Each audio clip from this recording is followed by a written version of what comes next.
When it comes to licensed inclusions, it's hard to argue that Dead by Daylight isn't kind of on a roll right now. By player count alone, the Five Nights at Freddy's chapter is the biggest Dead by Daylight has ever been. This is coming off the back of the Tokyo Ghoul chapter, which was described by a developer at PAX East as one of the most successful chapters ever. And this is after a spree of licensed content with Dungeons & Dragons, Castlevania, Tomb Raider and Alan Wake all in 2024, not to mention a bunch of licensed cosmetics, and a bunch more licensed content coming later in the year. I have mixed feelings about this proliferation of licensed stuff in Dead by Daylight. On one hand, Dead by Daylight's licensed overdose has been quite frustrating to me personally. I care a lot about DBD's lore and world building, so seeing that world get left by the wayside in favour of other people's IPs is not my favourite thing.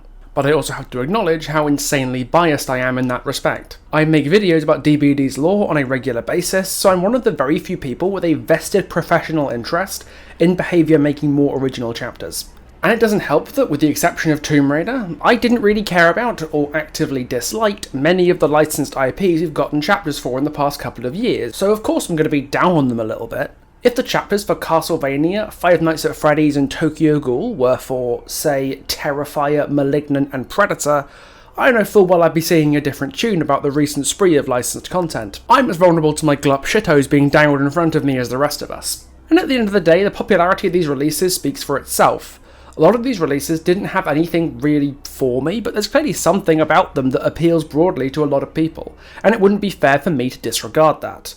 Although admittedly they could have made Springtrap's power pressing M2 to sit down and do your Faz taxes, and enough FNAF fans would lap it up that he'd still get played more than Skull Merchant. Your time will come, my dear. Your time will come. It's clear by now that Behaviour loves these big glossy licensed chapters that draw in a shit ton of players and therefore money. But with the arrival of FNAF, we find ourselves at an impasse. FNAF's the biggest DVD's ever gotten from a licensed release, but the line always has to go up, so what do we do now? It was the license everyone wanted, so where do we go from here? What do we get the fan base that has everything? Where will this licensed gravy train be taking us going forward, and how will its journey end? Welcome, friends and foes, survivors and killers, to the future of Dead by Daylight. Or perhaps it's more accurate to say, the future of horror, and whether or not Dead by Daylight is quite ready for it. Let's start with the obvious here. DBD's massive intake of licensed content has done wonders for new player attention and getting fresh eyes on the game, and if Behaviour wants to continue the rapid pace at which this game is growing, the licensing spree will continue until that trend stops or they run out of licenses to add. Regardless of what we think about it, the proof is impossible to ignore. Big licenses increase footfall to the game, sometimes in massive quantities. DBD's highest player count ever came with the FNAF release day, taking the crown from the previous record holder that was the Resident Evil chapter's release. And that's not just people who are buying the game and buying the new chapter. Every player you capture in these massive releases, who then sticks with the game long term, is likely going to go back and buy a shit ton of other chapters, spending money on existing licenses, and either money or Eerie shards on originals too, even if it's just for the perks. And you're expanding the market for future chapters and cosmetics as well. That could be a lot of money wrung out of players, even if a few of them stick around for the long haul. This means that licenses with huge broad appeal away from Dead by Daylight are massive instant money makers for Behaviour, and even keeping a few of those newcomers around makes everything else generate more income too. But a massive weighting in favour of licensed content isn't entirely upside. For one, Behaviour has to pay a licensing fee for every IP they work with. It's a recurring payment that doesn't go down, which creates a problem where inevitably chapter sales do fall over time. If a player already bought the Saw chapter once 5 years ago, that's one less customer who will buy it now to help you pay for the licensing fee when it comes back around again. And this long-term economy problem only gets worse when you realise most license holders are a bit stingy with the cosmetics they will allow Behaviour to make. It's definitely gotten better in the last few years, as IPs like Resident Evil, Silent Hill, Ghostface and Alien have let Behaviour release consistent runs of new skins, but Behaviour will inevitably have less control over the quantity, style and release schedules of cosmetics when it comes to making skins for characters that aren't theirs. This means that in the long term, original chapters are easier to monetize through cosmetics than licensed ones are, unless the license holder is particularly generous, and they don't have the continuous upkeep costs of license fees. But money isn't the only reason that Behaviour might choose to do an original chapter over a license. There's gameplay stuff to consider too. Behaviour's design teams likely have a shit ton of killer powers they've designed already but aren't ready to put to use, and that won't fit on any licensed killer. A perfect example of this is a character like Houndmaster. Her power is really cool, but could only have worked on an original killer, unless we were going to give Vecna or Kaneki a dog. And there's also the art of DBD itself to consider. If the devs want to explore a particular aesthetic or capitalise on a certain market that a license can't. A great example is the upcoming original chapter based around Southeast Asian mythology. If we wind up with an original killer based on a Thai or Vietnamese cryptid or something, that can allow DBD to enter those markets in a way that no license ever could. Original characters also offer a lot that licenses can't in terms of representation for marginalised groups. Let's be real, we weren't going to get any LGBT representation like Orella from the Five Nights at Freddy's chapter. So while there's plenty of reasons for Behaviour to keep the license train going for as long as they can, there's also plenty of reasons why they wouldn't, and other than what we know from the Year 10 roadmap, which is once again heavy on licenses, it's unclear what the future holds for Year 11 and beyond. I think at some point the pendulum will swing back again in favour of originals when the licensing fees start to stack up, and Behaviour realises that they just can't make regular skins for over half the killers they've released in the past couple of years. But there's no telling how long this process will take, so we might be stuck in the licensing jungles for a while to come. We'll still get some periodic originals like we currently are, but with Kaneki and Springtrap each making on more $1 billion Canadian, they can afford a lot more license fees if they want to keep picking them up in the aftermath. With that in mind, I really wouldn't be surprised to see a lot more licenses coming to DBD's future, but that comes with an interesting question, because now that Springtrap is here, there aren't really many obvious licenses left to hoover up. FNAF was a license that players wanted for years and years and years, and we finally got it. And that's after licenses like Chucky and Alien that people also wanted for years and years and years. We've got Michael Myers, Freddy Krueger, Leatherface, Chucky, Springtrap, Pinhead, Pyramid Head, 2 Resident Evil killers, and a fucking Xenomorph.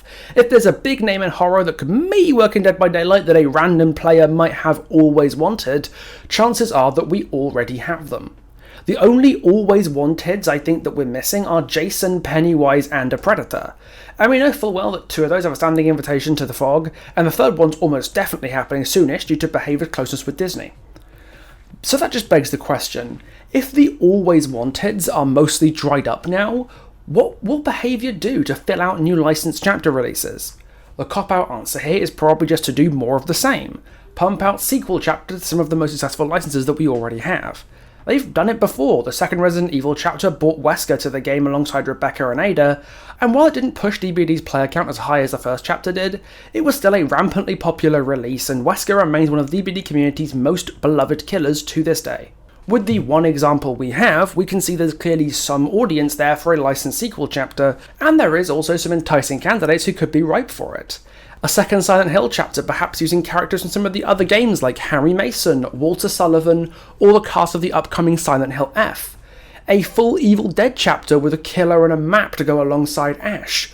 Or a 3rd Resident Evil chapter with Jack Baker or Lady D. There's even been talk already of a FNAF sequel chapter with the Mimic as a killer. But here's where we start to get the issues with sequel chapters, because on one hand, they're a safe way to ensure that that particular chapter sells. When Project W dropped, they knew the Resident Evil audience was already geared to buy it, so a second chapter was guaranteed to sell. But the flip side here is that you're not drawing in any new players from that audience. If they weren't going to buy into the game when the first chapter hit, they're sure as shit not going to do it for the second one either. No FNAF fan is going to turn their nose up at Springtrap in DBD, but then open their wallet up for the Mimic a couple of years later. Springtrap is the main villain of the series that inspired nostalgia in a whole generation of gamers, and that's what sold the chapter. But nobody has that nostalgia for the Mimic, because his games aren't old enough, or frankly good enough, to have that kind of recognition. A sequel chapter does a great job at making a chapter that sells reliably, but it fails at the big thing licensed chapters are supposed to do.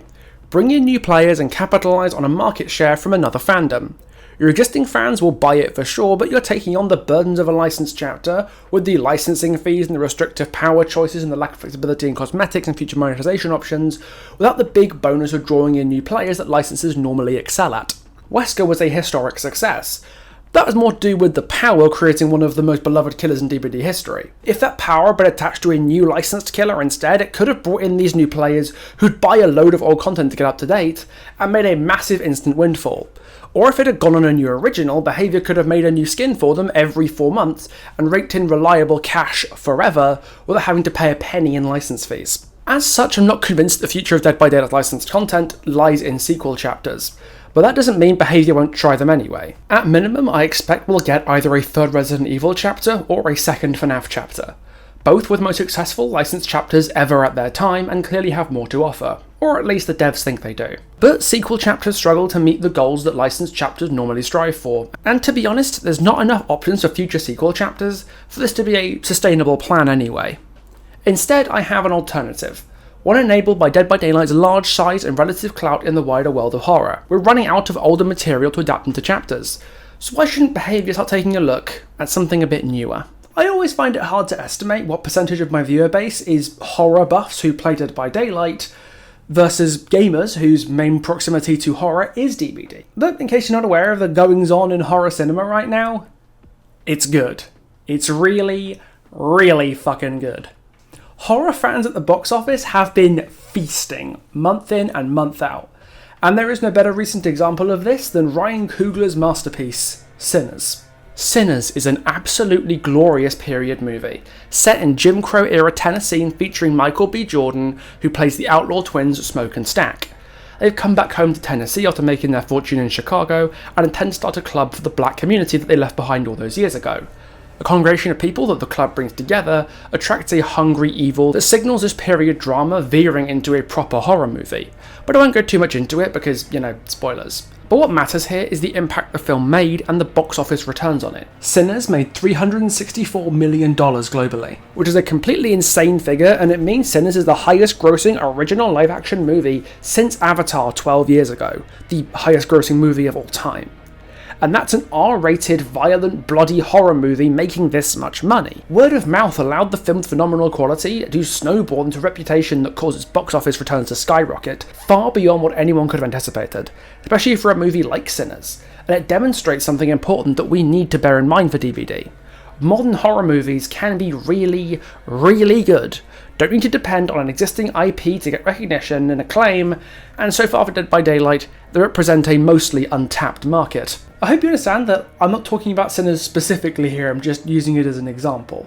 Sinners is an astonishing piece of self-contained art that was never intended to go beyond itself, and it doesn't easily fit the modern DVD formula anyway. But it's more that Sinners is the proof in the pudding, that modern horror has teeth, and it's kind of the last bastion of original filmmaking that people will still buy cinema tickets for, in this world of streaming services and live-action Disney remakes.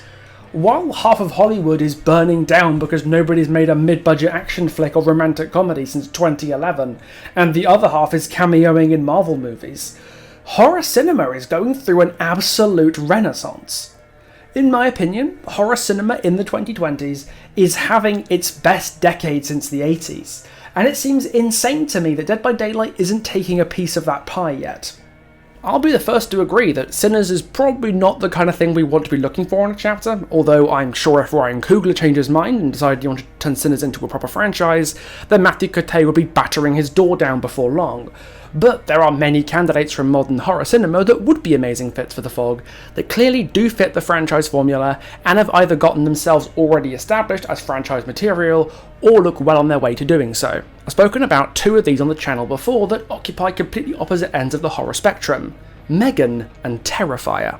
Megan released in 2023 to massive praise and a huge box office return. And while the brand new Megan 2.0 hasn't released to that level of critical or financial success, it's doing okay, I guess, and looks likely to at least make its money back globally. Much like FNAF, Megan is a gateway into horror for younger viewers or those who don't have the disposition for splattery tense gore fests, and just want something campy with a surprising amount of heart and sincerity, except Megan is actually good. That includes the second one, by the way, which I saw on Friday. It was a great time, not as good as the first movie and definitely not a horror movie, but Jenna Davis and Amy Donald are just legendary as usual. Megan 2.0's underwhelming box office returns don't bode well for Megan's future as a series or a potential killer. But I've seen film franchises recover from worse. By all accounts, Predator 2 should have killed that series, and well, look at it now, better than ever. Besides, a Megan spin-off, the adult thriller Soulmate, is releasing in January next year. James Wan has described it as Fatal Attraction but with sex bots. So if Megan 2.0 ends its time in cinemas with a passable box office run, ends up getting a fair few views on streaming services, and Soulmate does well in January, I could see a Megan 3 being greenlit that returns everyone's favourite killer robot doll to the big screen in a proper horror movie this time, and maybe give her a second chance to make it into the fog. At the complete other end of the spectrum, we have Terrifier, an independent hit that went from a no-budget, backlot production by a dedicated skeleton crew into a juggernaut of modern horror that's taking the world by storm. Art the Clown is a throwback to the exploitative, over-the-top slashes of the 80s, and it's perfect for gorehounds like me. If there's a single icon of modern-day horror representing dedicated horror fans, it's probably Terrifier. As such, Art the Clown would be a perfect killer inclusion, especially after the critical and commercial success of the third movie cemented him as a legendary slasher for the ages. I've made videos before about both Megan and Terrifier coming to Dead by Daylight, and the creators of both IPs have been very much on board, so I cross my fingers for the next couple of years. But there is a bunch more modern horror in Hollywood and beyond that we should be keeping an eye out for. The most obvious places to look for it are in sequels and reboots. A one-off horror movie can be amazing, but a horror series can keep generating interest over time and keep the property and characters relevant for years if not decades. That's the kind of thing a licensed chapter should be made of. A perfect example of one to look out for here is The Black Phone. The movie was originally intended to be a one-off, but they're spinning it out into a series by turning Ethan Hawke's Grabber into a Freddy Krueger-esque undead nightmare demon man. If The Black Phone 2 is successful, I fully expect that we have a franchise on our hands here too, and I'll be making Pension Problems The Black Phone probably around the release of the second movie.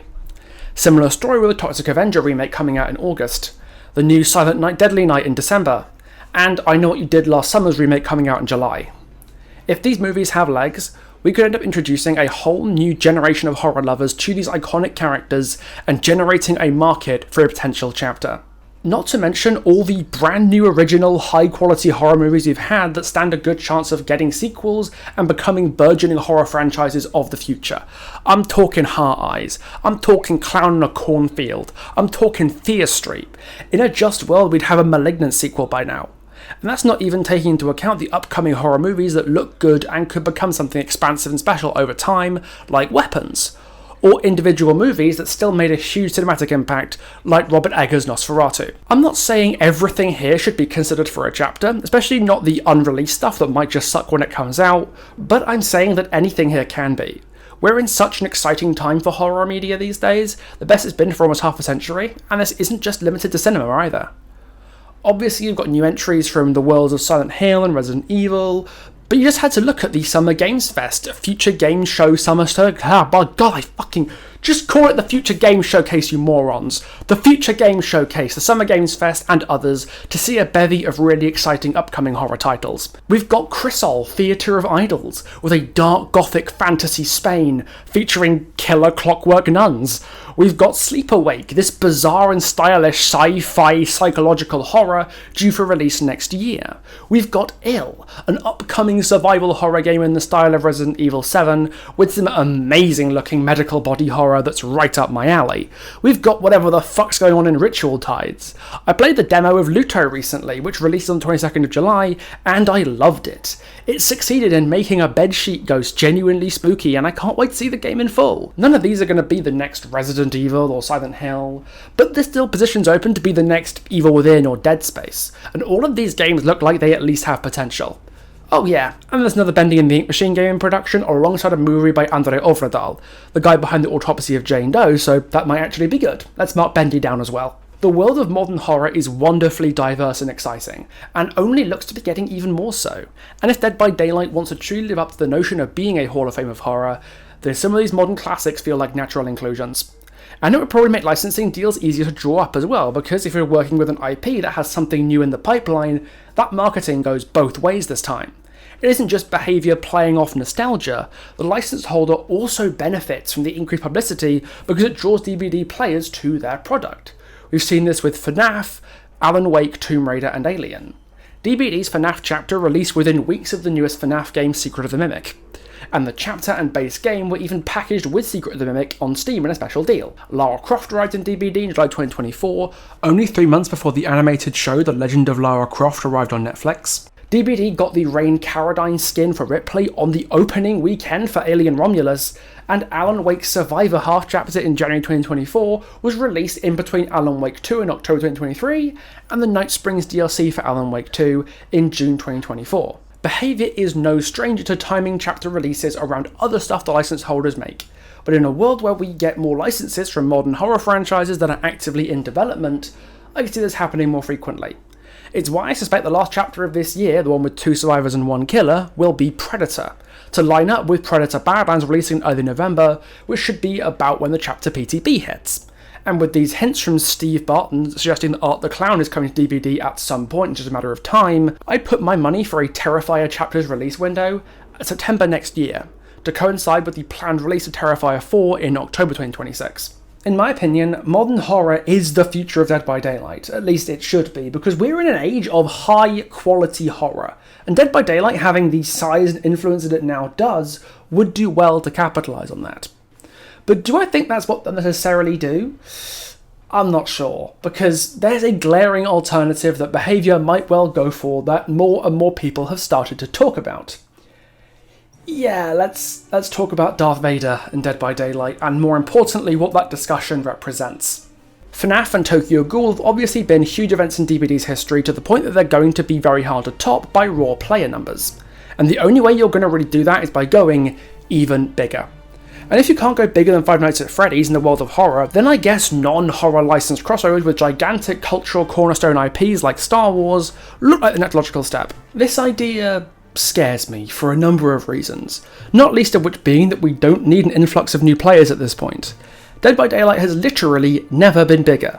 Tokyo Ghoul and FNAF have padded the player count, but it's clear that a lot of the changes to the game lately have been designed to accommodate these newcomers, and they have had some nasty knock-on effects. The quest system being rushed out meant that we went without new DBD lore in a tome for the first mid-chapter in 3.5 years. Some of the new systems, like the anti-give up and abandon systems, have had some teething problems.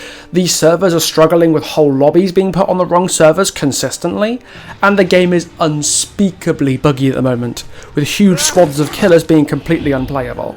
Off the top of my head, Twins, Huntress, Houndmaster, Kaneki, Spirit, Knight, Nurse, and until yesterday, Artist, just don't work anymore.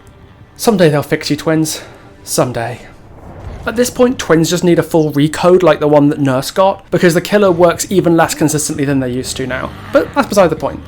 We're at a point now where we don't need a bunch of new players. We need to get the game working properly before we can go through another period of major expansion like this and accommodate all the newcomers hopping in queues because of a Star Wars chapter or something. But perhaps more pressingly, we have DBD's actual art direction and tone to consider.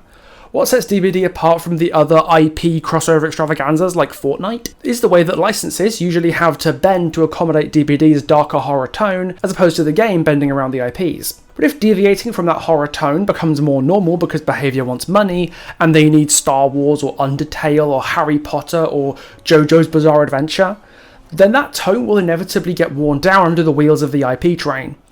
That is something I and other horror fans who hold this game near and dear would not tolerate. And don't tell me that as long as the gameplay is good, nothing else matters, because if that was the case, licensed chapters wouldn't be so hyped because being licensed doesn't influence the gameplay. Nobody would care about Springtrap in DBD or Darth Vader, because it's just the gameplay, right? That's all that matters. Dungeons & Dragons got lucky. It mostly nailed the tone shift by doubling down on the darker side of D&D's fantasy world, because Wizards of the Coast allowed Behaviour to deviate a lot from the way that D&D normally presents itself, and fully integrate its characters with the world. All it takes is for one future non-horror license holder to be more stingy than that. Okay, all it takes is for Disney to be more stingy than that, and suddenly the game's tone is shattered forever. That's not to say I'm opposed to non-horror licenses in all contexts. For cosmetics I don't really care either way, do what you want with those, and solo survivor releases can be more out there than full chapters because there's no prerequisite to being a survivor in the same way there is for a killer. And as D&D has proven, there are ways to do a non-horror licensed chapter well. Hell, there are a bunch of non-horror licenses I'd maybe really like to see someday. I'm not going to tell you I wouldn't buy a licensed chapter for Magic the Gathering, or Warhammer 40k, or Doctor Who. Non-horror licenses can still have a place in the game. They should just be the lowest priority under horror licenses and original chapters. I could see Star Wars in DBD, like, someday, maybe, in about 4 or 5 years. After we get a load of banger originals that expand the world of DBD in exciting new ways, alongside authentic horror licenses that reflect the exciting world of horror that we're in right now. Vader can come as a treat, perhaps, once the game is more stable and we can handle another major player injection to drive the game on to bigger and better things. In case you can't tell, I have so much love for horror as a genre across media and throughout the decades. It's what got me into Dead by Daylight back when the Saw chapter came out. It's what got me making this channel, and it's what's kept me around to this day. To be a horror fan in the 2020s is to be living through an absolute golden age of high quality new original productions and continuations of existing franchises. It is a wonderful spot to occupy as a fan, and I truly want Dead by Daylight to embrace being a part of it. As such, the Potential Problem series will be continuing with more of a focus on modern horror properties this year. I have powers already drafted for Robert Eggers' Nosferatu, Heart Eyes, Bendy and the Ink Machine, Wolf Creek, and Repo the Genetic Opera, and I'm hoping to make new ones for upcoming horror releases like The Black Phone and The Toxic Avenger when those movie sequels or remakes hit. No promises for any of those unfortunately, but I will do my best. Nostalgia and homages have carried this game forward for 9 solid years, but that time has largely passed, and horror is moving forwards at an unprecedented rate. Progress is coming quickly, and it's up to behaviour to choose whether they want to embrace the future or get stuck in the past, to maroon the game a long time ago in a galaxy far, far away.